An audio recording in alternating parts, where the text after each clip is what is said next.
আমি গীতা পাঠ জানি না, তবে বলতে পারেন তুমি এখানে কেন বসেছ? আমি শুনেছি অসম্ভব সম্ভব হয় যদি সাধুগুরু বৈষ্ণবের কিঞ্চিত কৃপা হয়। এতে প্রণাম জানাই আমার শিক্ষাগুরুর চরণে। শিক্ষাগুরু আমার ভবে যে জনগ হলো, ব্রহ্মচারী রসিক চাঁদ দরবেশ নাম রয়ে গেল। এসো গুরু কল্পতরু পদে দিও স্থান, তোমার কৃপাতে বাবা গাই শ্রীমদ্ ভগবত গীতার গান। তুমি বাবা যেখানে সেখানে কেন থাকো, হতভাগা রঞ্জিত মনে মনে রাখো।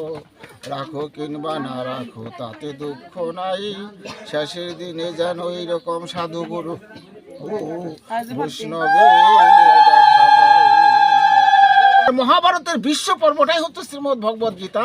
বিশ্ব পর্বের মধ্যে বলছেন কেউ যদি সশরীরের মতো একটা সাধুগুরু বৈষ্ণব যারা আছে সশরীরে তারা ধ্যান যুগে পৃথিবীর থেকে চলে যেতে পারেন। বলতেও পারেন বাবা আমি অমুক দিন অমুক সময় পৃথিবীর থেকে চলে যাব। অর্থাৎ 11 দিন পর্যন্ত এই যে যাত্রাটা বাতাসে চতুর্দিকে ঘুরছেন, আজকে পিণ্ড দেওয়ার কারণে এই যে পুত্ররা অর্থাৎ কন্যারা পিণ্ড দেওয়ার কারণে তার আত্মার জন্য বৈকুণ্ঠ লাভ করে। আর গীতার মধ্যে বলা আছে শ্রাদ্ধে যদি 1 অধ্যায় গীতা পাঠ করে তারও তার আত্মা বৈকুণ্ঠ লাভ করে। শ্রাদ্ধের মধ্যে গীতা পাঠ করা হয়। হে মধুসূদন, এই শরীরে অধিযজ্ঞ কি এবং কিরূপে তিনি থাকেন, আর মৃত্যুকালে সংযত চিত্ত মানবগণ কি উপায়ে তোমাকে জানিতে পারেন। অর্থাৎ ভগবান তো এর মধ্যে আছে। শাস্ত্রে লিখছেন যা আছে ব্রহ্মাণ্ডে তা আছে দেহভাণ্ডে, যদি কেউ গুরু ধরে সন্ধান করে নিতে পারে। এমন কিছু নাই যে এই দেহের মধ্যে নাই। সেটা ওই যে বলেন যে দুর্গা পূজায় 10,000 টাকা দান করলেন, কালী পূজায় 20,000 টাকা দান করলেন, মহাদেবে 50,000 টাকা দান করলেন। তার থেকে বড় পূজা হচ্ছে কারো যদি মাতা পিতা থেকে থাকে, মাতা পিতাকে যদি একটু প্রণাম করতে পারেন। মাতা পিতা নিঃস্বার্থ ভালোবাসে। কোনো মাতা পিতা চায় না যে বাবা আমাকে 10,000 টাকা দেবি, 10টা টাকা দেবি, কোনোদিন চায় না বাবা তুই সুখে থাক। এবং এমন নিঃস্বার্থ ভালোবাসে এই জগতে যত সয় সম্পত্তি থাকে, টাকা পয়সা ব্যাংক ব্যালেন্স যত কিছুই বাবা থাকে, সন্তানকেও কিন্তু মাতা পিতা দিয়ে যায়। কাউকে দেয়? সন্তানকে দিচ্ছে না। তাহলে নিঃস্বার্থ ভালোবাসা, চাই না কোনো কিছু, কিন্তু তাদের ভালোবাসা যদি মাতা পিতাকে শ্রদ্ধা করে। ধর্ম সত্য বিদ্যমান ভবে যাহা সত্য তাহা ধর্ম, যথায় ধর্ম তথায় ভগবান। পাপাচ্ছন্ন কলিকালে ধর্মে পথে কেহ গেলে, দুঃখ কষ্ট তার কপালে মৃত্যুর হাতে সত্যের অপমান। কেউ যদি বাবা একটু মালা তিলক ধারণ করেন বলবে বাবা বড় সাধু হয়ে গেছে। শাস্ত্রে লিখছেন, ভাগবতের চৈতন্য ভাগবতের লিখছেন যে দেহের মধ্যে এই তিলকের ফোঁটা পড়ে না, সেটা সব দেহ সমান। সব দেহ অর্থাৎ মরা দেহের সমান। তবে স্নান করে যদি একটু তিলকের ফোঁটা দেন এতে তো বাবু অনেক সময় ব্যয় হয় না বাবু। তবে তিলক দেওয়ার একটা নিয়ম আছে, অন্তত 3টা জিনিস দাঁড়িয়ে রাখবেন। সিঁদুর যখন দেবেন তখন কৃষ্ণাই নম করে দেবেন। কৃষ্ণ নাম নিলেন, কৃষ্ণ আপনার স্বামীকে রক্ষা করবে। আমরা সবাই নেই বাবা, মনে কিছু নেন না, কিন্তু সবাই পূর্বপুরুষ 14 পুরুষদের আমাদের নিয়ে আসছে, ওইটু ভরে আয়নার সামনে একটু সিঁদুর নেই নেই বাবা তাই। কিন্তু যদি কৃষ্ণায় নম করে দেন, সেখানে ব্রহ্মায় নম যদি করে দেন, ওরা আপনার স্বামীকে দেখে রাখবে। এটা তো আপনার স্বামীর চিহ্ন। আমরা দেন হিন্দু, কিন্তু হিন্দু সম্বন্ধে আমরা কিছুই জানি না। এই সিঁদুরের জন্মটা জানি না, শাখার জন্মটা জানি না, মালার জন্মটা জানো না। ওই দেখা দেখি একটু সিঁদুর দেই, দেখা দেখি একটু বিয়ের সময় দিয়ে দেয়, দেখা দেখি একটু হয়তো তিলক দেয়, কিন্তু এদের জন্ম বৃত্তান্ত জানা লাগবে। এই পৃথিবীতে দেন হাজার হাজার বৃক্ষ আছে, হাজার হাজার বৃক্ষ, কিন্তু সবাইকে পূজা দিচ্ছে না। পূজা দিচ্ছে ছোট বৃক্ষ বাবা। তুলসী বৃক্ষ ছোট না, অনেক ছোট। দেখেন ওরাই কিন্তু দিচ্ছে। ওই মার গর্ভে ছিল না 100 বছর। 100 বছর গর্ভে থাকার পরও বলেছিলেন যে আমি পৃথিবীতে যাব না। পৃথিবীতে গেলে গোবিন্দ তোমাকে আমি ভুলে যাব। হরে কৃষ্ণ কৃষ্ণ কৃষ্ণ হরে হরে।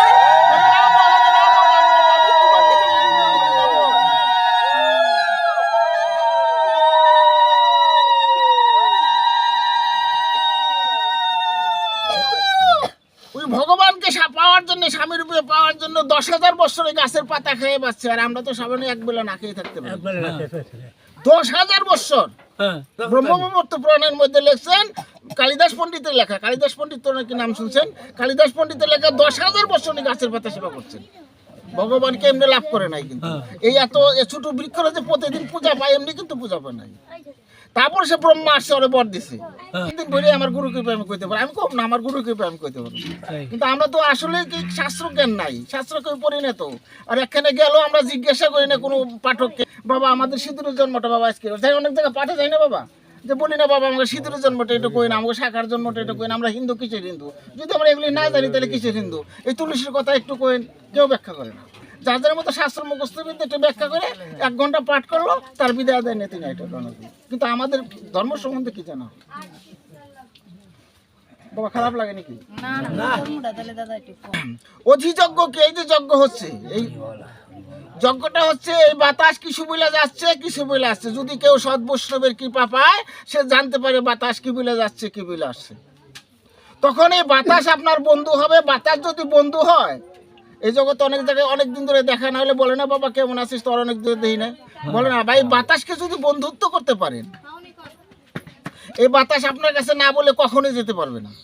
তখন প্রমাণ হবে উনি বৈষ্ণব। অনেকে বলে যে আমি দীক্ষা নিয়েছি, শিক্ষা নিয়েছি, বৈষ্ণব হয়ে গেছি। আসলে বৈষ্ণবের কাছেও জানাই, বৈষ্ণবের কাছেও জানাই। কারণ যদি সত্যিকারই বৈষ্ণব আসে তো বলে যাবে পৃথিবীতে অনেক মহাপুরুষ মহাবৈষ্ণব আছে। ভগবান বলিলেন পরম অক্ষর যে বস্তু অর্থাৎ পরমাত্মাকে ব্রহ্ম বলে। অর্থাৎ যে জিনিস পৃথিবীতে সৃষ্টি হচ্ছে, যে জিনিসই সৃষ্টি হচ্ছে, সেই জিনিসটি হচ্ছে ব্রহ্মা। সব কাজের ফলে মানবগণ জন্ম বৃদ্ধি হয়ে থাকে, তাহাকেই কর্ম বলে। এই যে একটা হচ্ছে কর্ম, একটা সুকর্ম, এটা হচ্ছে কুকর্ম। এই গীতার মধ্যে প্রথমেই আছে এটা দেব প্রকৃতির লোক, একটা হচ্ছে অসুর প্রকৃতির লোক। এই যে শাস্ত্রগত আমরা যতই বলি, যেখানে যেই বলেন, আপনি যদি অনেকে বলেন যে হচ্ছে কৃষ্ণ ভক্ত বৈষ্ণব সন্তান হয়, সে হয়তো শাস্ত্রীয় কথা শুনবে। যদি অসুর প্রকৃতির লোক হয়, সে কখনো শাস্ত্রীয় কথা। এই গীতাটাই যখন দেখেন তৈরি হলো, ধৃতরাষ্ট্র আর হচ্ছে পাণ্ডব, দুজনে নিয়েই কিন্তু কথাটা। এই ধৃতরাষ্ট্র আর হচ্ছে পাণ্ডব, ধৃতরাষ্ট্র যখন জন্ম হলো, জন্ম হওয়ার সময় বলেছিল যে ব্যাসদেবের পুত্র, তো ব্যাসদেব বলেছিল বা আজকে আমি যে সন্তান খানা জন্ম দিলাম, এই সন্তান খানা জন্ম অন্ধ হবে। তখন বলেছিল মা তাহলে এই জন্ম অন্ধই যদি হয় তবে আমাদের রাজত্ব করবে কে? এই যে জগতে জাগতিক জগতে বাবা সংসার অন্ধ বাবা সংসার করতে পারবে না। তো তাই সেও বলছে বাবা যদি অন্ধ হয় তবে আমার এই জগতিক সংসারে রাজত্ব করবে কে? বলছে এটা তো বাবা আমার দোষ নয়, তো এটা কার দোষ? এটা হচ্ছে পুত্রবধূর দোষ। আর দেখেন আমি যখন ভারতে ছিলাম 9 বছর থেকে আছি, এখন আমার উস্তাদ কবিগুরু বিজয় সরকার আছে মহানগরী জলপাইগুড়িতে, যদি যান বার্নিশে ওনার বাড়ি, এখন উনি জীবিত আছেন। ওই বিজয় সরকার, ওই আগের বিজয় সরকার না। উনি বলছে আমি যদি গীতা পাঠ করি বা কবি কীর্তন করি, আমি বৃদ্ধদের জন্য করি না, আমি যুবকদের জন্য করি। আমার কথা শুনে, আমার ব্যবহার শাস্ত্রীয় কথা শুনে যদি একটা কৃষ্ণ ভক্ত সন্তান জন্ম দিতে পারে, তবেই তো যে সংসারে একজন কৃষ্ণ ভক্ত সন্তান জন্মগ্রহণ করে, তার 14 পুরুষও বাবা উদ্ধার করে চলেছে। কেন সাথে সাথে হবে? বলছে এটা পাপের কারণে। আজকে শুভ দিন নয়, অত শুভ দিন খান দেখে যদি কেউ সন্তান আদি জন্মগ্রহণ দেয়, তবে সে সন্তান হয় বাবা এই জগতে বসে এবং ধনী হয়। দেখেন আগের জগতে যখন নাকি কেউ একটা কন্যা দেখতে গেতেন, একটা পুত্র দেখতে, সন্তান দেখতে গেতেন না, বিয়াদির ব্যাপার যেটা বলছি, সেটাকে বাবা হাত দেখতো না বাবা। এখন কিন্তু হাত দেখা নাই, সুন্দর হলেই চলে। দেখেন হাতের মধ্যে কত কিছু আছে, সারা জীবনের সমস্ত কিছু আছে। কারো যদি ঊর্ধ্ব রেখা থাকে সে অনায়াসে সাধু হবে, কারো হাতে যদি রবি রেখা থাকে সে একজন বৈষ্ণব হবে, কারো হাতে যদি শনি রেখা থাকে সে যতই কামাই করুক জীবনে সংসারে উন্নত করতে পারবে না। হাতের মধ্যে এমন একটা জিনিস, হাতের মধ্যে মুদ্রা রেখা আছে। আমার হাতে বাবা একটা আছে, কাছে না গেলে বুঝতে পারবেন না। মুদ্রা রেখা আছে, কারো যদি 5টা থাকে সে একদিন ধনীকে কোটি কোটি টাকার মালিক তিনি হবে। তাহলে হাতের মধ্যে সারা জীবনের সমস্ত কিছু আছে। এখন কিন্তু কন্যা দেখতে গেলে ওটা দেখে না, আর বাবা ছেলে দেখতে গেলেও কিন্তু ওটা দেখে না। বাবা আপনাদের বলছি না, আমি শাস্ত্রগত রতিশাস্ত্র থেকে বলছি। এগুলো কিন্তু প্রত্যেকে যদি মুরব্বীদের মূল্য তো বর্তমানে নাই, মানের মান নাই, অঘাট হয়ে গেছে শাস্ত্রীয়তা। এই জন্য দুঃখ কষ্ট ছেলেমেয়েরা এই জন্য করে, ওদের দুঃখ ওরাই মনে করে। কিন্তু কোনো মা বাবা কিন্তু কয় না যে আমার ছেলেটা কষ্ট করুক, আমার মেয়েটা কষ্ট করুক, মনে থেকে না করলে কিন্তু এই যে হাতের মধ্যে যে রেখাই তো হবেই, এতে কোনো মাপ নেই। আগে কন্যা দেখতে গেলে 1 গ্লাস জল নিয়ে আসতে, এরকম আসতো না বাবা। জলটা ঢেলে দিয়ে কী করতো বাবা, জলের মধ্যে হাইটে যেতে করতো, বলতে না কথা। এখন ওগুলো হয় না, হাইটে যেতে কেন, এখানে খরম পেয়ে এই জায়গাটা উঁচা থাকতো, জল পাই দিলে পরে জলের মধ্যে যখন পাড়া দেবে, যখন শুকনো জায়গায় পাড়া দেবে, তখন তো বুঝতে পারবো এই জায়গাটা পাড়াচ্ছে, সে হবে খরম পেয়া। যদি খরম পেয়া কেউ হয়ে থাকে, সে সংসারে জীবনে কেন উঁচা ভাঙায় বলে কালি ভাঙার জন্য না, এটা কথা বলে, সে সংসারে জীবনে উন্নতি। এগুলো অনেক কিছু বোঝার পথ আছে, সেটা বুঝলে একমাত্র শাস্ত্র পড়তে হবে, শাস্ত্র জ্ঞান অধ্যয়ন করতে হবে, বৈষ্ণবের সঙ্গ করতে হবে, সদ্গুরুর কৃপা লাভ করতে হবে। আর বর্তমান যারা গুরুর ব্যবসা চলছে, একটা গুরু আসলো 500 টাকা দিয়ে ভক্তি করলেন, তাকে বড় আশীর্বাদ দিলেন, আর আপনি কঠোর পরিশ্রম করে সারাদিন কঠোর পরিশ্রম করে যদি 10 টাকাতে ভক্তি করেন, আপনার দিকে বাবা সেও দেখবে না। এটা ভাগবতে বলছে, লুভি গুরু কামে চলা, গুরু শিষ্য সবই নরকে গেলা। এটা তো ভজনের পথ নয় বাবা। ভজনের পথ হচ্ছে এই গীতার মধ্যে বলা আছে ধর্ম অর্থ কাম মোক্ষ। ধর্ম অর্থ কাম মোক্ষ, অর্থাৎ মুক্তি। ধর্ম আছে, কামও আছে এবং অর্থ আছে। কি করলে অর্থ লাভ করা যাবে? অর্থাৎ এমন একজন গুরুর সঙ্গ করতে হবে, এমন একজন গুরুর কাছে যেতে হবে। আমি গুরুর কাছে যাই, এখনো যে অবস্থায় আছি, গুরুর কাছে যাওয়ার পরেও বাবা সেই অবস্থায় আছি, উন্নতি আর করতে পারতেছি না। ওরকম গুরু 1000 বছর সঙ্গ করলে বাবা কিচ্ছু হবে না। পিতৃভক্তি নাই, আমাদের মাতৃভক্তি নাই, এই কারণে তো আমাদের জ্ঞান নাই। ভগবান বলিলেন পরম অক্ষর যে বস্তু, অর্থাৎ পরমাত্মাকে ব্রহ্মা বলে, স্বভাবত আধ্যাত্মা বলে, আর যজ্ঞ প্রভৃতি সব কাজের ফলে মানবগণ জন্ম বৃদ্ধি হয়ে থাকে, তাহাকেই কর্ম বলে। এই যে যত যাই আমরা কিছু করি, এটা যজ্ঞ করতে হবে। এই যে যজ্ঞ করছে, যজ্ঞের ফোঁটা দিচ্ছেন আপনাকে, যজ্ঞ করলে দেহটা পবিত্র হয়। আর এই দেহে যদি হরে কৃষ্ণ কৃষ্ণ কৃষ্ণ হরে হরে, হরে রাম রাম রাম হরে, এই হরি নাম করে, তাও অনায়াসে তিনি বৈকুণ্ঠ লাভ করবেন।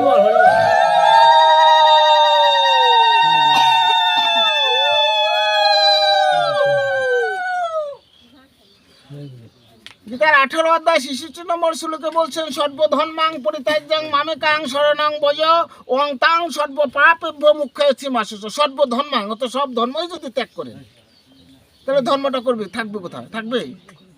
কিন্তু সর্বধর্মাং কি করতে কইছে? আমাদের মধ্যে ভগবান বলছেন 18 অধ্যায়ের মধ্যে 4 বর্ণের লোক তৈরি করেছেন, ব্রাহ্মণ ক্ষত্রিয় বৈশ্য শূদ্র, 4 বর্ণের লোক করছেন না। এই 4 বর্ণকে একত্রিত করে মহাপ্রভু সকলে মিলেই ভাবতলে হরিনাম করতে বলছেন। সেটাই হচ্ছে সর্বত্যাগ। অর্থাৎ আমি ব্রাহ্মণ, অসাথে আমি হরিনাম করতে পারবো না, আমি ক্ষুদ্র ক্ষত্রিয়, আমি অসাথে যুদ্ধ করতে পারবো না, এগুলো না। সবাই একত্র হয়ে তার হরিনাম করতে হয়েছে। একটা গানের মধ্যে বলা আছে, নারী পুরুষ এক দলের আছে, আছে না বাবা গানের মধ্যে? এটা মহাপ্রভু বলে গেলেন, কোনো জাত ভেদাভেদ নাই। ব্রাহ্মণ চণ্ডাল, ব্রাহ্মণও চণ্ডাল হয় যদি কৃষ্ণ তেজে, আর শূদ্র ব্রাহ্মণ হয় যদি কৃষ্ণ ভজে। মাতৃরজে পিতৃরজেই দেহখানে করতে মাতা পিতাই হচ্ছে গুরু। আমরা যারা গুরু বলছি, এটা গুরু নয়, এরা হচ্ছে উপদেষ্টা। এরা বলতে পারে কি, এই পথে গেলে নবাবগঞ্জ যেতে পারেন, এই পথে গেলে বৃন্দাবন যেতে পারেন, আপনি যাবেন কি যাবেন না সেটা আপনার খুশি। কিন্তু গুরু হচ্ছে মাতা পিতা। মাতা পিতার শ্রদ্ধা করা, মাতা পিতাকে ভক্তি করা, মাতা পিতাকে যা সেবা করতে চায় এবং যখন যা চায় বলতে, অর্থাৎ মাতা পিতাকে আপনি জীবিত থাকতে মাতা পিতাকে প্রত্যেকে তীর্থ ভ্রমণ করাইতে হবে। আপনি যদি আপনার মাতা পিতাকে তীর্থ ভ্রমণ করেন, আপনার ছেলেমেয়েরা অবশ্যই আপনাকে তীর্থ ভ্রমণ করাবে। তাই মাতা পিতার কর্তব্য পালন করতে হবে। মাতা চিত্ত শহীদ করিয়া জরা ও মরণ আদি হইতে মুক্ত পাইতে চান বা চেষ্টা করেন, তাহারা সেই সনাতন ব্রহ্ম সমস্ত আধ্যাত্মিক এবং সমস্ত কর্মতত্ত্ব অবগত হন। সনাতন কথাটা তো সত্য, ধর্ম আগেও ছিল, এখনো আছে, পরেও থাকবে। কেউ করবে না, তো থাকবেই। তো আদি দৈব অধিযোগ্য ভাবের সহিত আমাকে জানেন, সেই সকল শহীদ চিত্ত ব্যক্তিগণ মৃত্যুকালে আমাকে জানিতে পারেন। সুতরাং আমার ভক্তগণ মুক্তি লাভের জন্য বিঘ্ন না আসে। অর্থাৎ আমাকে যদি পান, আমাকে যদি ভজনা করেন, আমরা তো অনায়াসে তিনি বৈকুণ্ঠ লাভ করতে পারেন। তাই ভগবান মধ্যে যদি একটা পুষ্প, একটা পত্র দিয়ে 2 ফোঁটা নয়ন গঙ্গা জল দিয়ে যদি একটু গোবিন্দকে বলে, গোবিন্দ আমার মতো কোনো কিছু নেই, তুমি আমার সামান্য নয়ন গঙ্গা জল, একটা পুষ্প তুমি গ্রহণ করো। তাতে গোবিন্দ বলে কি, তোমার নয়ন জল ভক্তিতে যেহেতু আমাকে দিয়েছ, আমি তোমার এই জন্ম নয়, জন্মে জন্মই যে তোমার নিয়েছিলেন হনুমানের মার কাছ থেকে রামচন্দ্র, অত প্রভু। কিন্তু তখন হনুমান বলেছিলেন যে আমরা হচ্ছে পশু জাতি, আমার মা অঞ্জনা, আমার মাও তো পশু জাতি, আর তুমি হচ্ছে প্রভু ভগবান, তুমি কেন আমার মায়ের চরণ থেকে চরণ ধুলি নিচ্ছ? তদুত্তরে রামচন্দ্র বলল, হে বৎস হনু, তোর মতো ভক্ত সন্তান, অর্থাৎ যার গর্ভে জন্মগ্রহণ করে, ওই সকল মায়ের আমার কাছে আসতে হয় না। আমি যে ওই সকল মায়ের চরণ ধুলি আমার শিরে ধারণ করি। ভগবান ভক্তাধীন, ভগবানও ভক্তের চরণ ধুলি সেবন করে, কারণ কৃষ্ণ ভক্ত সন্তান জন্মগ্রহণ করছে বিধায় স্বয়ং ভগবান এসে তার অঞ্জনার, অর্থাৎ হনুমানের মার চরণ ধুলিও তিনি নিচ্ছেন।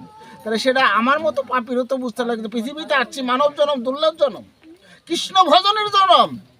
যতটুকু পারো গৃহ সংসার ছেড়ে তোমার কৃষ্ণ ভজন করতে হবে না, সংসার ছেড়ে তোমার কোনো কিছু করতে হবে না। সংসারে আসো, হরিনাম করো, হরিনাম করতে তোমার বাধা নেই।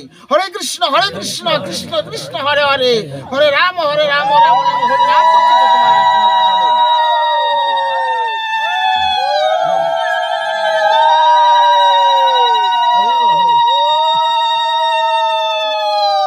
তাই বৈষ্ণব লিখলেন কে? এই করে ভালো, যার হরিনাম করলেই নয়ন বাড়ি বহে। কিন্তু আমার মতো পাপের তো হরিনাম করলে নয়ন বাড়ি বহে না। কেন বহে না? আমার কোটি জন্মের পাপ আছে আমার দেহে, তার জন্য হরিনাম করলে এবং বৈষ্ণবের চরণধুলি কখনো আমরা শিরে ধারণ করি না। কোটি জন্মের পাপ আছে বিধায় আমার নয়নবাড়ি হরিনাম শুনলে, ভাগবত পাঠ করলে, কৃষ্ণ নাম শুনলে আমাদের নয়নবাড়ি আসে না। কোটি জন্ম সঙ্গ করতে করতে যদি পাপ ক্ষয় হয়, কোনোদিন যদি একবার বৈষ্ণবের কি পায়, বৈষ্ণবকে আলিঙ্গন দিয়ে বৈষ্ণবের চরণধুলি পায়, তবে সেই বৈষ্ণবের ধুলির করে হয়তো তার কৃষ্ণ ভক্তি লাভ হতে পারে।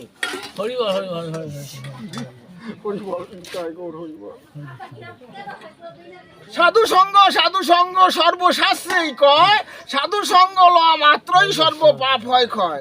মানে আমি সাধু সঙ্গ করতে আসছি, আমি চেয়ারে বসে আছি, সাধু সঙ্গ হবে না বাবা, সে যত বড় কোটিপতি থাক। সাধু সঙ্গ হতে সাধুকে বৈষ্ণবের চরণ ধুলিতে এই দেহ লুটিয়ে দিতে হবে, অর্থাৎ সাধুকে স্পর্শ করতে হবে। সাধুর স্পর্শগুণে এই লোহার দেহ কাঞ্চন হয়ে যায়। যে যুগে অন্নমনা হয়ে চিরদিন নিরন্তন আমাকেই স্মরণ করে, সে সমাহিত যুগের পক্ষে আমি সুলভ জানিবে, সারা জীবন একমাত্র গোবিন্দের সেবাই করে। অর্থাৎ আমি তো বললাম বাবা, এটা সিঁদুর মুখ যদি কপালে দেয় কৃষ্ণাই নাম বলে দেয়, তাহলে কৃষ্ণ রক্ষা করবে। কথা বলছে সমস্ত কিছুই কৃষ্ণকে অর্পণ করতে হবে, কৃষ্ণ বিনে জগতে কোনো কিছু নেই। মায়ের তারা আমাকে পাইলে পরম সিদ্ধি লাভ করেন, আর তারা আর এই দুঃখময় অনিত্য সংসার আসিত না। এই যে আমরা সংসার করি, গীতার মধ্যে বলছে এটা দুঃখময় সংসার। কেন দুঃখময় সংসার বলছে? বাড়িতে যদি বাবা 5 জন মানুষ থাকে, 5 জন মানুষের যদি হরিনাম করে, 5 জন যদি স্নান করে এসে তুলসী তলায় একটু জল দিয়ে হরে কৃষ্ণ কৃষ্ণ কৃষ্ণ হরে হরে, হরে রাম রাম রাম, তুলসী তলায় যদি 5 জন জল দেয়, তাহলে সেই গৃহটা হয় বাবা এই দুঃখময় সংসার থাকে না, সে সংসারটা হয় সুখময় সংসার। কিন্তু আমাদের সংসারকে গীতার মধ্যে বলছেন পুরাণ নম্বর শ্লোকে দুঃখময় সংসার। কেন? হরিনাম নাই, একটু সন্ধ্যাবাতি দেয় না। এখানে আগে কিন্তু আমি আমার মাকেই দেখছি সকালে ঘুম থেকে উঠে একটু জল নিয়ে ঘরের সামনে একটু ছিঁড়ে দিত, এখন সেই জিনিসটা পাবো না। সন্ধ্যার টাইমে একটু সন্ধ্যা প্রদীপ দিত। এই সন্ধ্যা কিন্তু ব্রহ্মার মেয়ে, যে ব্রহ্মার কথা বলছে, সৃষ্টিকর্তা ব্রহ্মা এই জগতে যে সৃষ্টি দিচ্ছেন ওনার মেয়েই কিন্তু ব্রহ্মা। এবং ব্রহ্মাই বর দিয়েছে বাবা এই জগতে যতদিন মানুষ থাকে তোকে বাবা একটু ধূপবাতি দিবে, এই যে সন্ধ্যাবাতিটা দেওয়া হয়। আর যদি তোকে মা ধূপবাতি দেয় কেউ, সে গৃহে কোনোদিন যেন কোনো অমঙ্গল না হয়, কিন্তু সেই গৃহে কখনো অমঙ্গল আসতে পারে না। কিন্তু আমরা তো দেই না, আসবেই তো আমাদের। আমার সহস্র চতুর্যুগে ব্রহ্মার একদিন একত্রিত হয়ে যিনি জানেন, তার ওই দিন ও রাত্রির প্রকৃত জ্ঞান আছে। আর দিন হইতে অব্যক্ত প্রকৃতি হইতে সকল ব্যক্ত পদার্থ উদ্ভূত, আবার রাত্রি হইলে সেই অব্যক্ত কারণে লয় প্রাপ্ত হয়।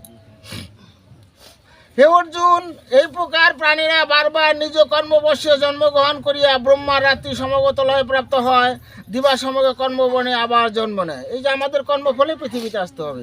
ঘর বাড়ি টাকা পয়সা ধন সম্পত্তি বাবা এগুলো আমাদের সঙ্গে যাবে না, আমাদের সঙ্গে একটা জিনিস যাবো, সারা জীবন যে কর্ম করেছি এই কর্মফলটা কিন্তু বাবা আমার পৃথিবীতে যাবে। এই কর্মফল অনুপাতে পৃথিবীতে আবার আমার আসতে হবে। বৃক্ষ হইতে পারে, হয়তো পশু পাখি হতে পারে, একথা বলা যাবে না। যেমন কর্ম করবে, যেমন কর্ম তেমন কর্ম। যাহা অব্যক্ত অক্ষর আমি কথিত হই, তাহাকে শ্রেষ্ঠ গতি বলে। আর যাহাকে পাইলে আর জন্ম হয় না, তাহাই আমার পরম স্থান। তো ভগবানকে পাইলে আর পৃথিবীতে আসতে হয় না। হে অর্জুন, সকল জগৎ যাহার মধ্যে আছে, যিনি সকল জগৎ ব্যাপী আছেন, সেই পরম পুরুষকে শুধু একনিষ্ঠ ভক্তি দ্বারাই পাওয়া যায়, অন্য কিছু দ্বারা পাওয়া যায় না। মানে সকল জগৎ ব্যাপীতেই আছেন। চৈতন্য ভাগবতে লিখছেন, এক কৃষ্ণ সর্বাশয় কৃষ্ণ সর্বধাম, কৃষ্ণের শরীরে সারা বিশ্বের বিশ্রাম। এমন কোনো জায়গা নাই উনি নাই। তখন সদ্গুরুর কৃপা পেলে শুনি বুঝতে পারবো যে ভগবান সর্ব জায়গার মধ্যে আছে। বলছে কোনো গোটে প্রকাশিত, কোনো গোটে কলি। কলি অর্থাৎ ওর মধ্যে নাই, অসুর প্রকৃতি যারা। আর যারা দেব প্রকৃতি তারা শাস্ত্রজ্ঞান ভালোবাসে, শ্বশুর শাশুড়িকে ভালোবাসে, মাতা পিতাকে ভালোবাসে, তারা অনায়াসে এই সন্ধ্যা গায়ত্রী পাঠ করবে। দক্ষিণীয় 6 মাস এই সময় অর্থাৎ এই সকল দেবগণের লক্ষিত পথে গমন করিয়া যোগী চন্দ্রলোকে প্রাপ্ত হইয়া তথা কর্মফল ভোগ করিয়া পুনরায় পৃথিবীতে আবার আসতে হবে। জগতে শুক্ল কৃষ্ণ অন্ধকার এই দুইটি পথ নিত্য। শুক্লপক্ষে মুখ্য লাভ, কৃষ্ণপক্ষে সংসার পুনর্জন্ম হয়। হে অর্জুন, মুখ্য সংসার এই দুইটি পথ জানিয়াই যোগী কখনো মোহগ্রস্ত হন না। যে সাধু সে কখনো মুক্তির চিন্তা করে না, সে চিন্তা করে জগতে। আর আমার মতো অসাধু যারা, তারা চিন্তা করে শুধু আমার নিজে। আমি মুক্তি পেলে পাশে একজন না খেয়ে যদি থাকে কান্না করে, আমার দেখার কিছু না। এটা হলো অসাধু কথা। আর এখানে সাধুর কথা কি, যে পৃথিবীতে সকলেই যেন শান্তি পায়, সকলেই যেন মুক্তি পায়। হরি নাম করলে হরে কৃষ্ণ কৃষ্ণ কৃষ্ণ হরে হরে, হরে রাম রাম রাম সকলেই যেন হরি নাম করে অনায়াসে উদ্ধার পেয়েছে। তাই তো তৎকালীন সময় ব্রাহ্মণ আমাদের হরিনাম করতে দিতেন না। হরিনাম করার দেওয়া না দেওয়ার কারণে হরিদাসকে হরিনাম করা বাধা দিলেন। মহাপ্রভু বললেন, শাস্ত্রে ভাগবতের মধ্যে, চৈতন্য ভাগবতের মধ্যে বললেন যে হরিনাম যদি উচ্চস্বরে করা হয়, এই বৃক্ষ লতা পাতা পশু পাখি যারা আছে ওই হরিনামের ধ্বনি যদি ক্লার করে না যায়, অনায়াসে তিনি বৈকুণ্ঠ লাভ করতে পারবে। এই যে হরিনাম যজ্ঞ, উচ্চস্বরে হরিনাম।